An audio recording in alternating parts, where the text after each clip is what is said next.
Welcome to Be the Light 365. I'm Pastor Jake. We're in Mark chapter 6, verses 34 through 44 for our Bible study. And this here is about feeding the 5,000. Now, we talked about this over in Matthew, that he fed the 4,000 to 5,000.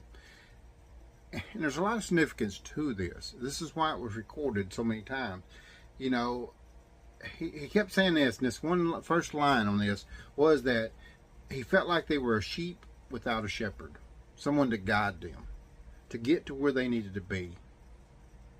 You know, they felt like that the whole Israel at that time, you know, sometimes we feel like that now, that we're lost in this world, that we're just wandering around in the darkness. And we just need that light. And that's what Jesus is. He is that beacon of light for us. And that's the same thing we should be. We should be shining a light, you know, lighthouses for people, spreading the gospel, talking to people about it. But we go on about this, about the feeding of 5,000. You know, they come to him and they said the people are hungry. He said, you know, they're going to talk about just letting them go on their way.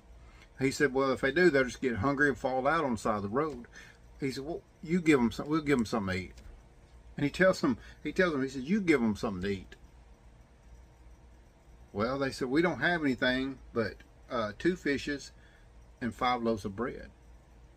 So Jesus says, let them sit down on the grass, sit down in ranks of hundreds and fifties. In other words, 100 here, 50 here, and little sections. And then he went up there and blessed the bread, and he started passing out. When they got done, he said it was 12 baskets full, still leftovers. The thing is that you learn about this is God can do miracles. God can do more things than you think he can.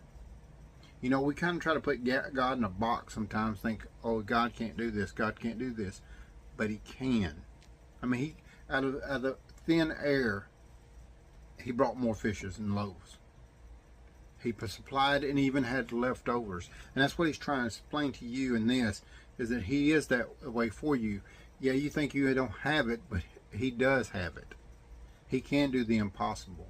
He can do miracles.